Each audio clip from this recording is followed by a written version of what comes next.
Bonjour et bienvenue à toutes et à tous. Je vais vous présenter les intervenants à cette première table ronde de la matinée de dimanche. Une table ronde qui devra nous permettre de répondre à la question « Quelle stratégie de sortie de crise ?» Trois intervenants et avec Olivier Pastré, nous essaierons d'animer ce débat. Nous avons 1 heure devant nous, donc c'est un long débat et une vraie exception dans un timing que vous savez toujours extrêmement serré dans ces rencontres économiques. Pour débattre donc autour de nous, entre Olivier et moi, Valérie Pécresse, ministre du Budget et porte-parole du gouvernement, 2 postes hautement sensibles, à la fois pour tout ce qui concerne l'activité gouvernementale au sens large et l'activité au quotidien, je pense au porte-parole bien sûr, et puis un poste qui exige donc d'être à tout moment en première ligne sur tous les sujets. Poste important aussi qui concerne le futur, dans la mesure où Valérie Pécresse a désormais la responsabilité du budget. Et vous le savez, Valérie Pécresse a été pendant 4 années ministre de l'Enseignement supérieur. Et c'est en tant que ministre de l'Enseignement supérieur qu'elle a signé et porté une des réformes qui est le plus souvent citée au bilan des 4 premières années du quinquennat. Valérie Pécresse a accepté au pied levé cet exercice assez difficile, quelques jours seulement après avoir été nommée, de venir ici répondre aux questions et parler de la stratégie de la France pour la sortie de crise. C'est un effort particulier et peut-être ce serait pas mal qu'on l'applaudisse pour la remercier d'entrée de jeu.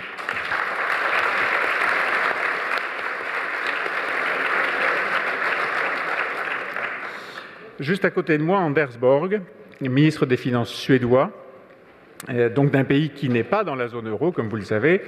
Anders Borg est membre du gouvernement conservateur, lui-même de culture très libérale. Alors, comme chacun aura pu le remarquer en observant Anders Borg, il est né en 1968.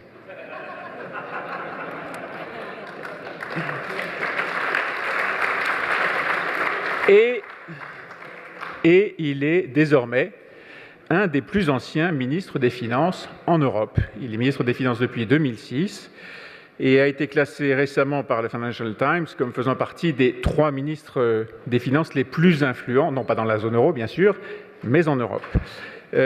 Anders Borg a été conseiller du Premier ministre Carl Bildt pendant de nombreuses années. Il a été économiste de banque et puis économiste en chef de son parti, le Parti conservateur. Ses portraits, nombreux dans la presse internationale, regorge d'anecdotes personnelles. Comme tout Suédois né en 1968 qui se respecte, il a les cheveux longs. Please turn your head. Yes, he has. Comme tout Suédois né en 68, il a fumé de la marijuana. Et, fort heureusement, pas comme tous les Suédois nés en 1968, il a été guitariste, bassiste en réalité, dans un groupe punk.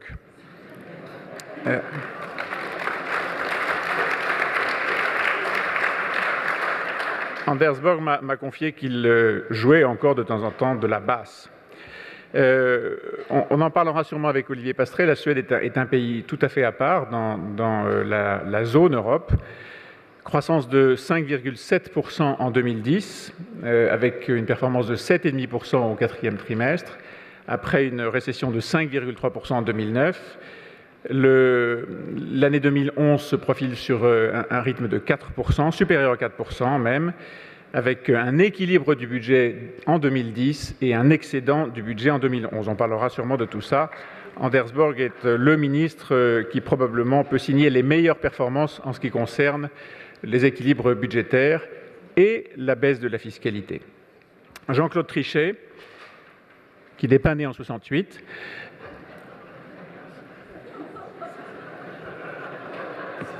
Nobody's perfect.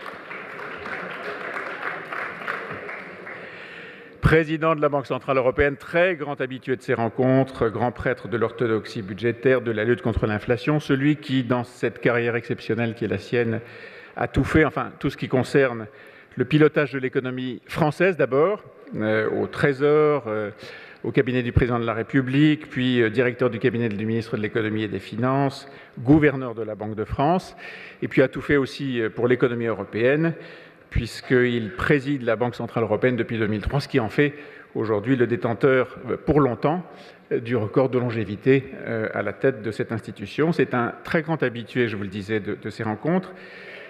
Mais, et je suppose que ceci aussi vaudra votre gratitude, c'est la dernière fois qu'il se produit ici en tant que président de la Banque centrale européenne, puisque son mandat vient à échéance vers la fin de l'année, au milieu de l'automne prochain. Alors, Anders Borg, bravo, merci. J'ai entendu un... Ouais.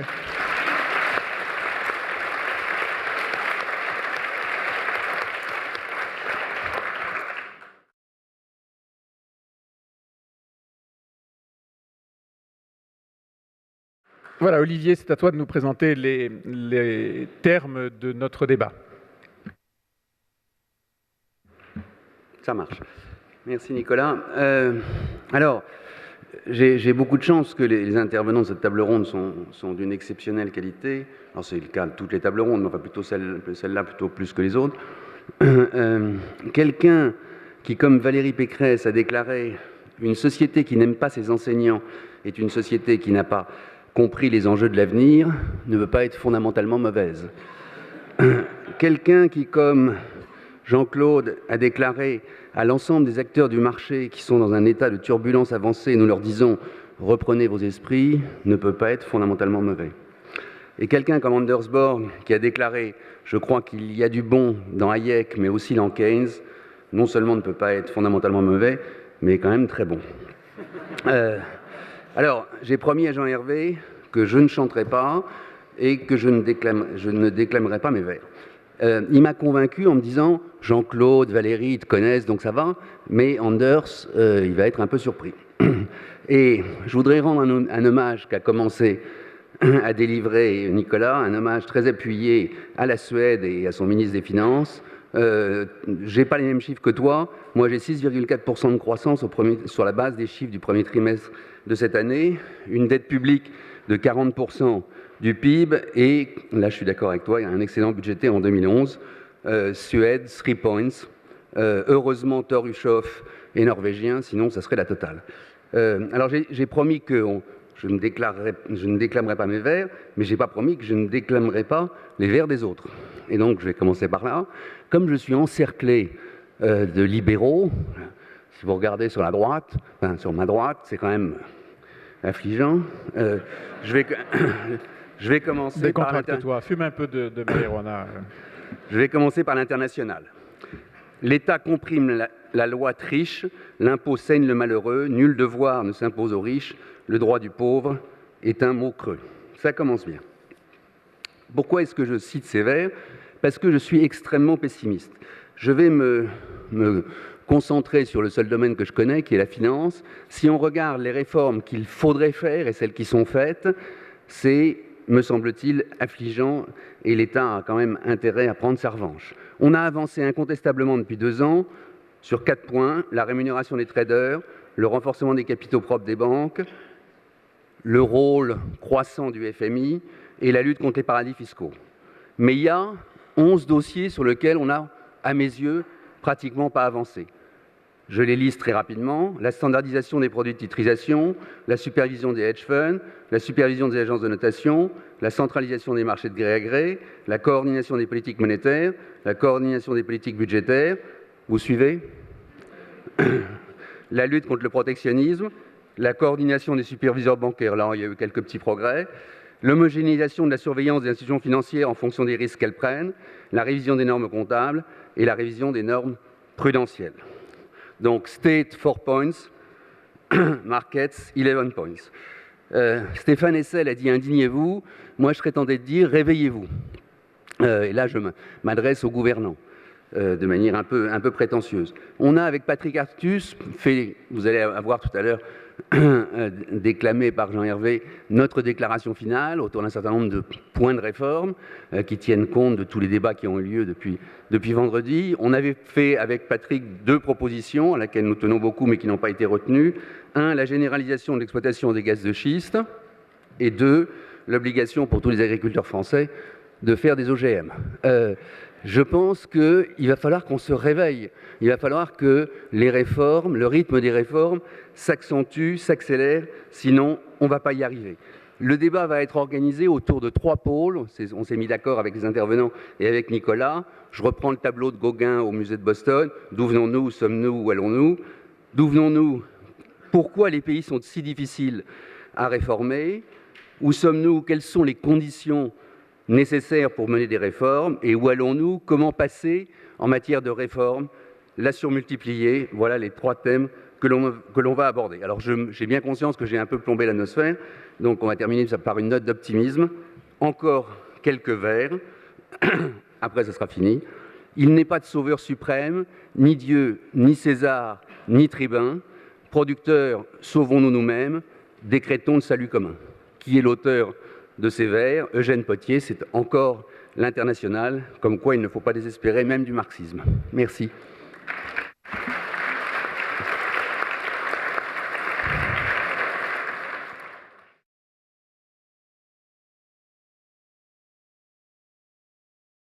Je vais passer la parole à Anders Borg. Anders Borg, je le disais, votre pays a des performances exceptionnelles en termes de croissance, en termes de maîtrise des finances publiques, en termes de constance de la politique fiscale.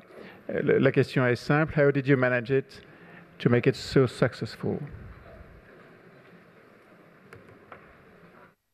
Thank you very much. And let me also start out with saying that it's a great honor to be here. I mean, this is a well-known seminar, and I've heard about it for several years, so it's a real honor to be here, and especially on the same panel as Jean-Claude Trichet. I must say that he's a well-known figure in France, but I do not think that it's well-known enough how much he has contributed to the work in Europe when it comes to building a consensus around responsible fiscal policy and sound economic policy. So during the 5 years I've cooperated with Jean-Claude Trichet in the ECOFIN, I must say he has always impressed me with his clarity and his intention of finding a good ground for sound economic policy. Well, to my mind, it is quite clear that Europe is in a deep crisis, and there are some very tough lessons that we will have to learn.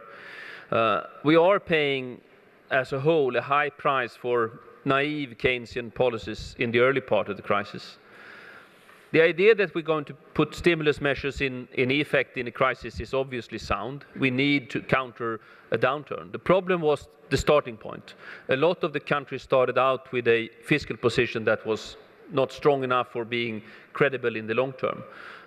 It was naive to believe that countries with a large debt and a large deficit would be able to conduct a counter-cyclical policy to the extent that they've did in the crisis. And I think that is something that we will have to take away from this crisis. The real lesson is actually what we're going to do the next time we see some good years. It is very, very important that we put ourselves back in a position where we actually are able to handle the next crisis, because we can be pretty sure that there will be another downturn in the years to come. Another lesson, I think, is also very clear when we now look in depth to countries like Portugal, Spain, and Greece and Ireland, and that is the lack of structural reforms during the good years. During the good years, more reforms should have been done to strengthen competitiveness. It's quite clear with the current account deficits that we've been seeing that some of these countries has not done their homework. They've combined excessive consumption with lack of fiscal rigor and lack of structural reforms. And it's very clear that this has put us in a difficult spot. At the same time, I would like to take an optimistic note on the European social model.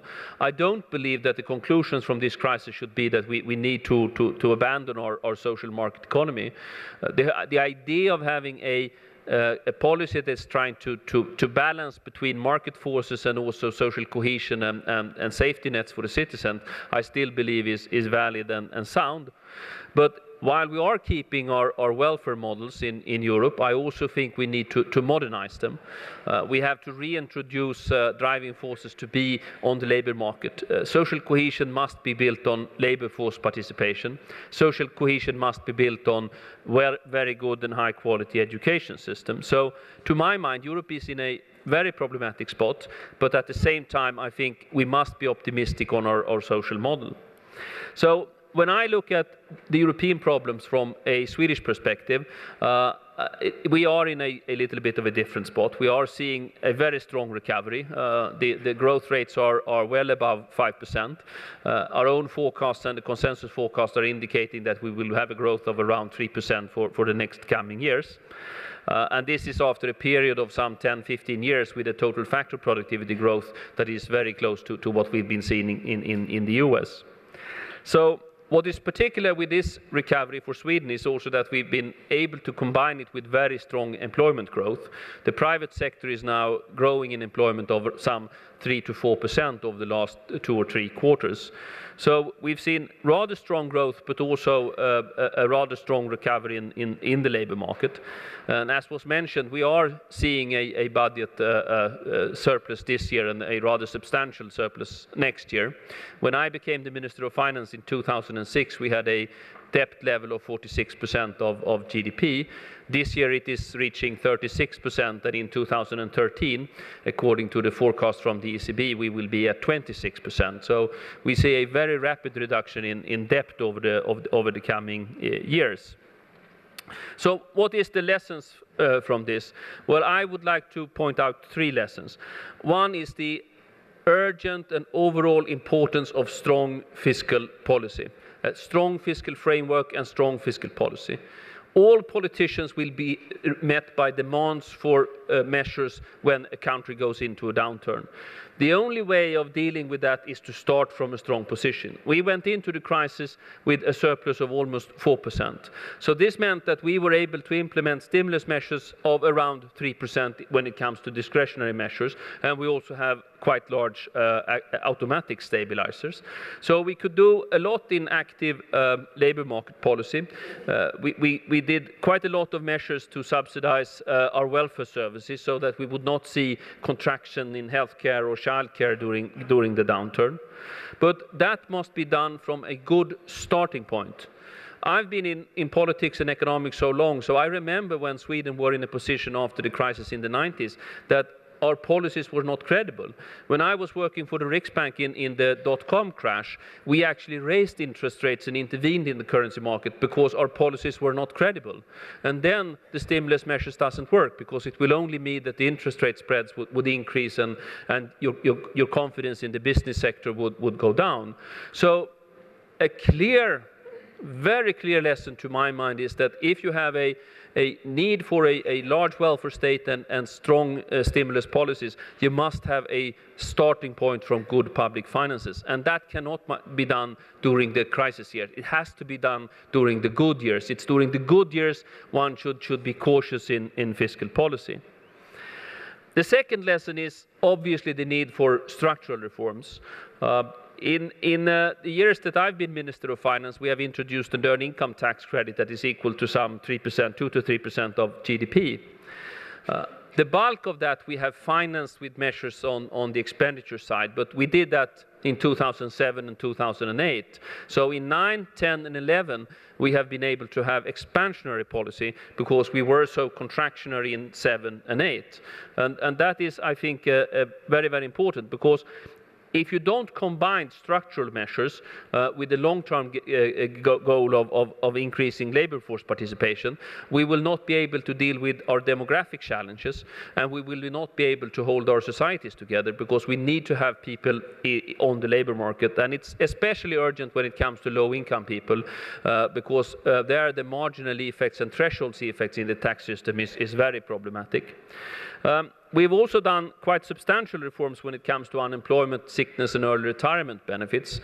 Obviously this was politically very, very controversial. In very few countries people are actually demanding reforms of the social security system. We were able anyway, I think, to do these reforms at the early stage of the crisis, which helped us out quite a lot, especially when we are looking at the public finances.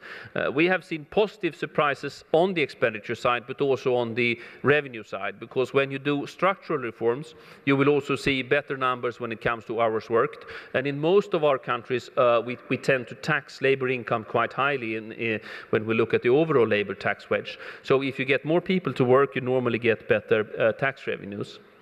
A third feature of our structural reforms is to try to reinvigorate our entrepreneurial system. Today in Sweden we do not have a wealth tax, neither an inheritance tax, and we've also done a substantial reform to our property taxes. This means that to be an entrepreneur today in Sweden is much easier. We have a low regulatory environment, a high competitiveness in most of the markets, and also a tax system that is very favorable to owning things. So the combination of strengthening the driving forces to be on the labour market with earned income tax credits and social security reforms, while also reinvigorating the competitiveness of the economy is I think, urgent lessons that we have been able to implement. The third lesson is actually even more important. We need to secure the stability of the financial system, and that has to be done during the good years. Today we see in Sweden house prices increasing, indebtedness from the households are increasing. If we are not going to see what we've seen in some other countries during the crisis, this is the time where we need to strengthen the structures of our financial markets, to increase capital requirements on the banks, to strengthen our regulatory structures, and to implement tougher rules for the banks.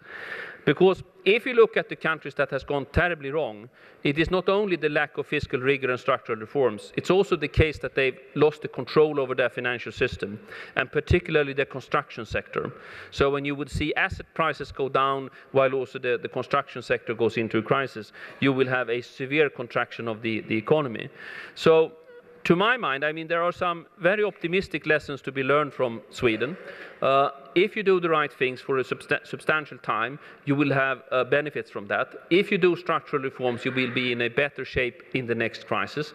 And from an overall message, we have a strong social market economy in Europe that we should keep. There should be a balance between market and social security, and that balance should not be only on the market side, but also on strengthening and working with our long-term welfare state.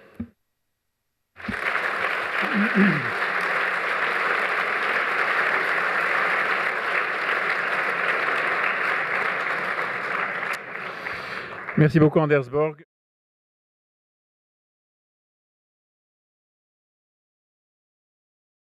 Jean-Claude Trichet, d'un côté, nous avons une zone euro avec un taux de croissance faible et un taux de chômage élevé avec des déficits et une dette. De l'autre, nous avons un pays qui n'est pas dans l'euro et qui a les qualités que vient de décrire Anders Borg. Où est l'erreur ? Je pourrais, comme vous le savez, bien sûr, citer des pays qui sont dans l'euro et qui ont poursuivi des politiques de sagesse et qui en sont bien sûr récompensés. Et il faut bien voir, la Suède, je crois, est un exemple qui est absolument remarquable et qui prouve d'ailleurs que rien n'est impossible. La Suède est montée, sauf erreur de ma part, jusqu'à 61% du produit intérieur brut en niveau de dépenses publiques. Et certains avaient tendance à penser que c'était bien entendu inscrit dans les gènes scandinaves, qu'il allait de soi qu'on ne pouvait que voir monter perpétuellement ce niveau de dépenses en proportion du PIB. Ce que vient de nous dire Andrés est remarquable, non seulement en proportion de dette outstanding, en proportion du PIB, mais aussi en diminution, puisque vous devez être maintenant, même après la crise, et donc après avoir subi ce choc particulier, probablement aux alentours de 53, jusqu'à 52, donc une énorme diminution structurelle qui est récompensée par croissance et création d'emplois. Je reprends ce thème de la réforme simplement pour le replacer dans le contexte continental, européen et aussi peut-être mondial, parce que nous participons tous très activement à la réforme mondiale. Et je dirais que ce thème de la réforme, on peut le présenter sous la forme d'une matrice dans laquelle il y aurait 3 colonnes et 3 lignes. Les 3 lignes seraient réforme nationale, réforme au niveau continental ou au niveau des très grandes économies comme la zone euro ou comme l'ensemble de l'Europe ou comme les États-Unis, et puis réforme au niveau mondial. Et je vois 3 colonnes.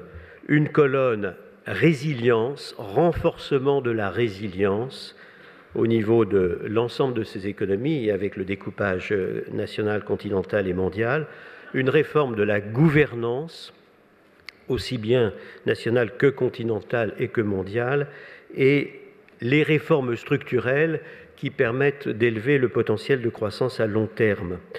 Et si j'essaye de commenter très très rapidement, puisque le temps nous est horriblement compté, d'abord, la grande découverte des 3 ou 4 dernières années, c'est la fragilité structurelle de l'économie mondiale intégrée que nous avons créée.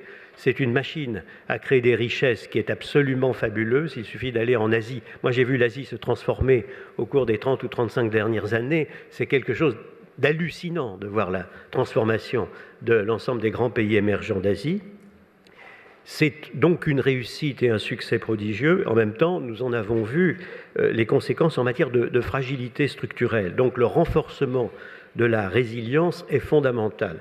Olivier était un peu négatif, à peine d'ailleurs, mais enfin un tout petit peu négatif sur ce que nous faisions. Nous sommes au milieu du gué, mais les chantiers que nous avons et qui sont en train de fonctionner, je dois dire, de mon point de vue, évidemment, avec beaucoup de difficultés, mais aussi quand même des succès indéniables. Vous avez cité évidemment la réforme des demandes de recapitalisation de l'ensemble des banques. Le secteur financier et sa fragilité sont un de nos problèmes majeurs. Il est vrai qu'on a encore beaucoup de choses à faire. On vient d'avancer dans le domaine des très grandes institutions systémiques. On a encore beaucoup de choses à faire sur les non-banques. On a beaucoup de choses à faire sur le renforcement de la non-cyclicalité de l'ensemble de nos règles, de nos régulations et des institutions. Et on vient d'en avoir encore un exemple assez récemment. C'est ce problème de la trop grande pro-cyclicalité d'un certain nombre d'éléments du secteur financier mondial est un élément fondamental. Au niveau européen, on a progressé assez rapidement, aussi rapidement du côté européen que du côté américain. Des deux côtés de l'Atlantique, on a maintenant une attention beaucoup plus grande portée au risque systémique, un conseil du risque systémique sur les deux rives de l'Atlantique dont on va voir exactement comment il fonctionne, mais que j'ai l'honneur de présider. Et je peux vous dire que c'est assez impressionnant d'avoir l'ensemble des autorités en Europe autour de la table et de voir qu'on est capable effectivement de travailler ensemble et je l'espère, de donner de bons conseils, de bonnes recommandations. Tout ça, c'est un travail très important, mais il est clair que nous sommes contraints, absolument contraints au succès, car on ne pourra pas 2 fois mettre sur la table, des deux côtés de l'Atlantique, 27% du produit intérieur brut pour empêcher l'effondrement du secteur financier et l'effondrement de l'ensemble de l'économie des pays avancés et donc de l'économie mondiale. Donc, sachant d'avance que nous ne pourrions pas faire face si nous avions un problème de même nature, sachant aussi que nous avons pu mettre les 27% de risque du contribuable de PIB, du risque du contribuable sur la table, mais parce que les signatures publiques étaient crédibles à l'époque, et comme vous le savez, nous avons maintenant une crise des signatures publiques, qui n'est pas d'ailleurs une crise européenne. Les Européens sont à l'épicentre d'un phénomène qui est mondial. Il suffit de lire les débats de l'autre côté de l'Atlantique aux États-Unis ou au Japon pour comprendre que nous sommes en présence d'un problème mondial extrêmement important. Donc, renforcement de la résilience, c'est la réforme absolument fondamentale compte tenu de la fragilité éprouvée du système mondial et par voie de conséquence l'ensemble des économies continentales et nationales. La gouvernance est un sujet majeur. Valérie Pécresse l'a abordé sous l'angle de la règle d'or, sous l'angle d'un certain nombre de règles nationales. Nous pensons à la Banque centrale européenne que c'est absolument fondamental. Bien entendu, il nous semble qu'avec la crise, la résilience des pays dans la crise, ceux qui en sortent en créant des emplois et en ayant beaucoup de croissance, on voit bien qu'il y a une récompense à la bonne gestion durable. Et donc, tout ce qui va dans ce sens au niveau national est très, très important à nos yeux. Bien entendu, le renforcement de la gouvernance au niveau européen est fondamental. Il y a en ce moment un débat du trialogue, comme vous le savez, entre le Parlement, les gouvernements et la Commission.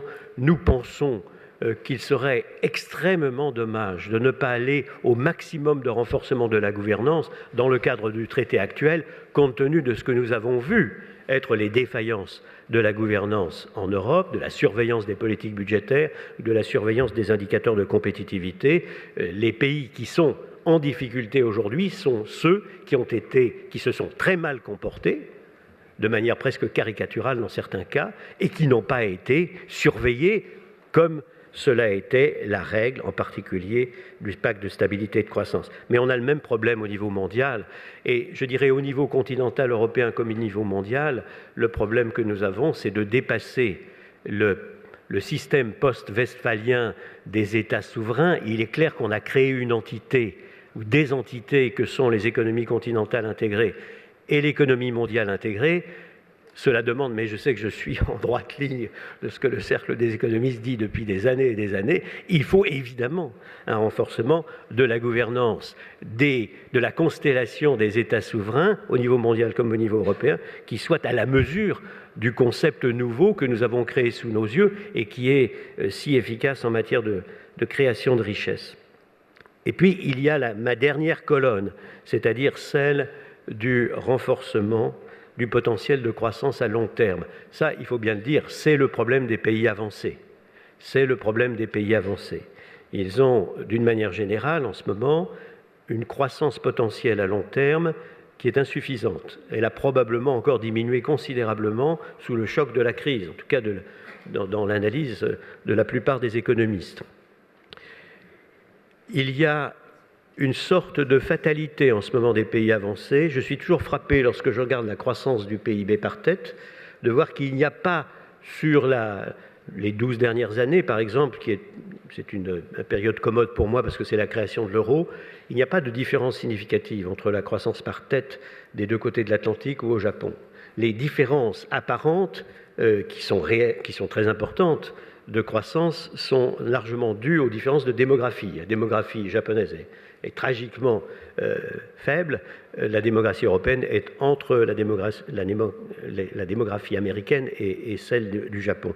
Et donc on a là un phénomène qui est très grave parce que nous ne pouvons pas imaginer de voir notre potentiel de croissance à long terme demeurer à un niveau anormalement faible qui est ressenti très douloureusement par nos populations. Je dois dire, quand on réunit l'ensemble des économies mondiales autour d'une table, ce qui m'arrive tous les 2 mois systématiquement, je suis assez frappé de voir qu'il y a une énorme différence d'évolution des sociétés et de morale, si je puis dire, des sociétés, entre celles qui sont avec un potentiel de croissance misérable et celles qui sont en plein essor. L'optimisme des pays émergents est frappant, le pessimisme de l'ensemble des pays avancés, à part, Paul. Nicolas, il y a Nicolas qui est au bord de l'apoplexie, Jean-Claude.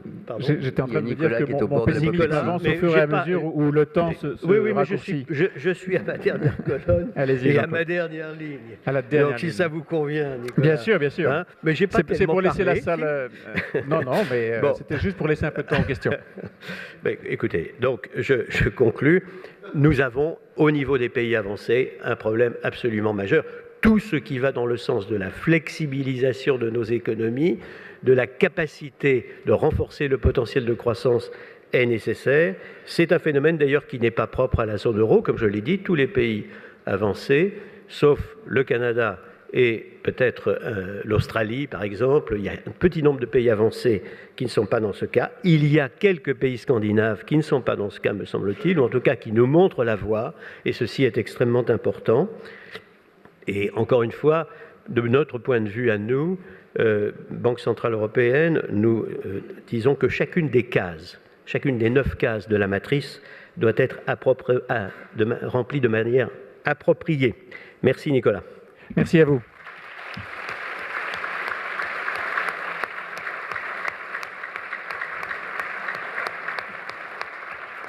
Avant de passer la parole à la salle, peut-être une ou deux questions. Une à Jean-Claude Trichet tout de même. Vous avez évoqué les réformes, y compris les réformes de gouvernance. Dans le cadre du traité, avez-vous dit, vous avez il y a peu de temps évoqué une autre réforme très importante qui n'est pas dans le cadre du traité. Ce serait la création d'un ministre des Finances européen, un ministre et un seul. Est-ce que c'est quelque chose dont vous mesurez aujourd'hui que les réactions que ça a entraînées vous font penser que c'est une bonne idée ? J'ai dit en une autre occasion que nous avions énormément de travail à faire maintenant. Et donc c'est le travail d'aujourd'hui, si je puis dire. Il n'est pas interdit, puisque la construction européenne est une construction historique de très longue durée, qui a réellement commencé il y a 60 ans avec les discours de Schuman et les idées de Jean Monnet, mais qui avait ses racines dans une histoire bien plus ancienne, évidemment. Il n'est pas interdit de penser à l'avenir à moyen long terme. Et donc j'ai dit, il y a ce qu'on peut faire demain et ce qu'on peut faire après-demain. Dans les deux cas, ça demande une réforme du traité, donc ça demande des décisions de nos peuples, de nos démocraties. Et ce sont eux qui sont les maîtres. J'ai simplement dit après-demain, c'est même pas pour demain, mais après-demain, on peut imaginer une confédération souple, qui serait très différente probablement des États-Unis d'Amérique, qui resterait très différente des États-Unis d'Amérique, mais dans laquelle on aurait en effet, dans le domaine particulier qu'est la politique économique, un ministre confédéral et un ministère confédéral. Cela me paraît être une évolution qu'en tant que citoyen, je souhaite, mais qui n'est pas pour demain et qui est simplement pour après-demain. Mais il me semble légitime que l'on réfléchisse à l'après-demain lorsqu'on est en présence d'une construction historique qui demande de la vision. S'il n'y avait pas eu de vision, on ne serait pas allé aussi loin qu'aujourd'hui. Et souvenons-nous, par rapport à ce qu'était l'idée des visionnaires il y a 60 ans, ce que nous avons fait est absolument prodigieux historiquement.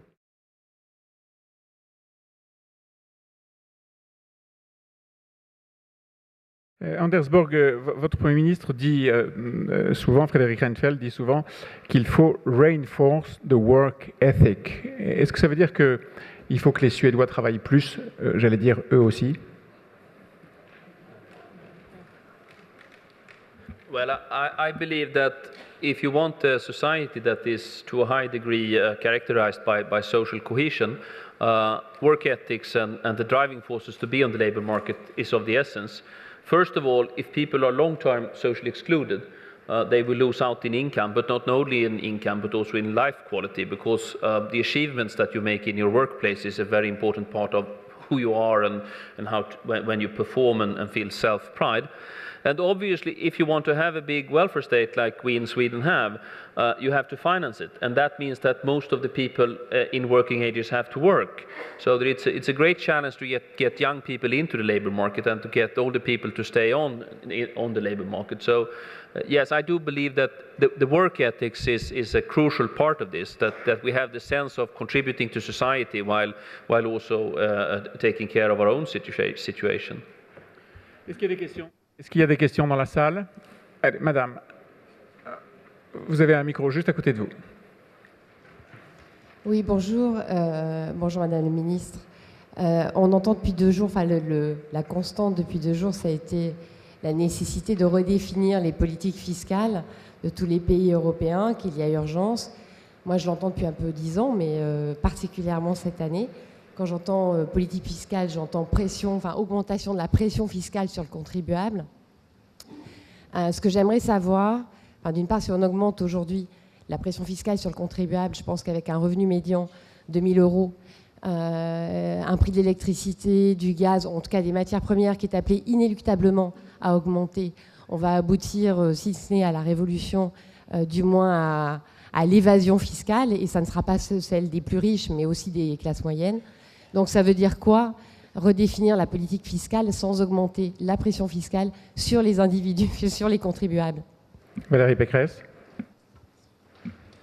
Alors, il va y avoir un débat de campagne présidentielle sur lequel il y aura des grandes options de politique fiscale qui seront mises sur la table. Au stade actuel et pour l'année prochaine, notre priorité, c'est évidemment pas de hausse générale des impôts, mais en revanche, la suppression des niches fiscales. Vous savez que nous avons 500 niches fiscales en France, que ça représente des dizaines de milliards d'euros. Cette question, elle doit être mise sur la table parce qu'évidemment, clairement, on aura besoin de rationaliser notre dépense fiscale et sociale et de la rendre plus efficace. Alors, il y a un rapport qui va être rendu, qui est sur mon bureau, qui va être rendu public d'ici la fin du mois, qui fait, c'est totalement unique et historique, qui fait le recensement de toutes ces niches fiscales et qui en teste le bilan coût efficacité. Donc ça nous permettra d'avoir des beaux débats au Parlement à l'automne. Une autre question dans la salle? Oui. Oui, t'inquiète pas, ça vient.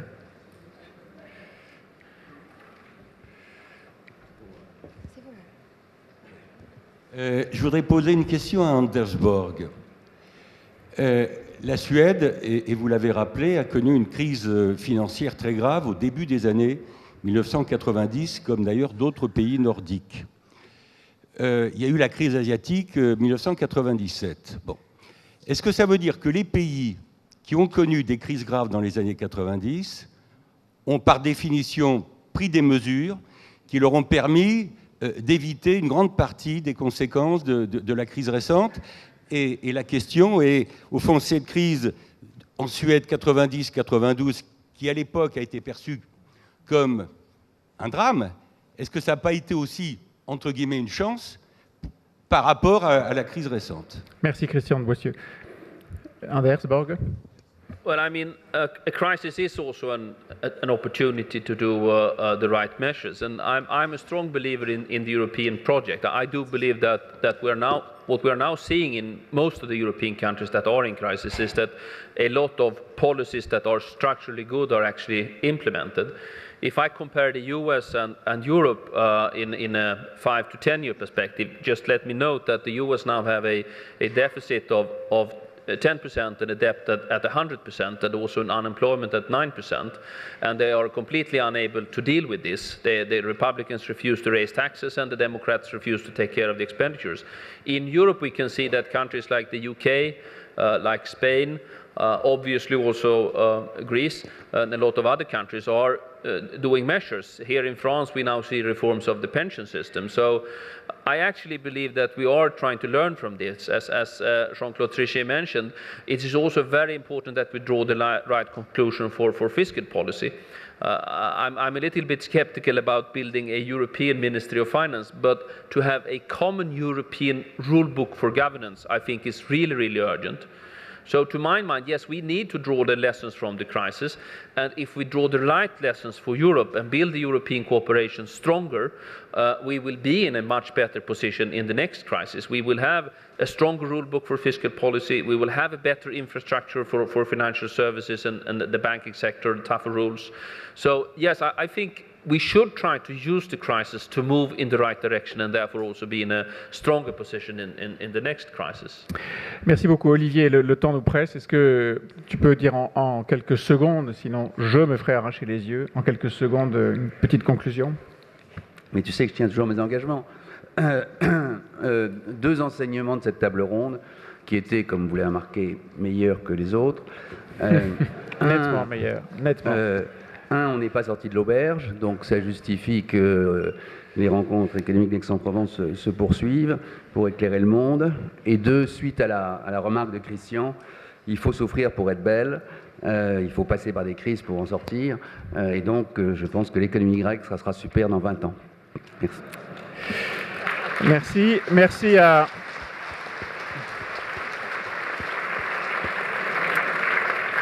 Merci à nos trois intervenants. Merci à Valérie Pécresse pour avoir accepté ce défi compliqué. Merci à Anders Borg pour nous avoir expliqué ce modèle suédois. Et encore merci à Jean-Claude Trichet pour sa dernière intervention ici en tant que président de la Banque centrale européenne. À l'année prochaine.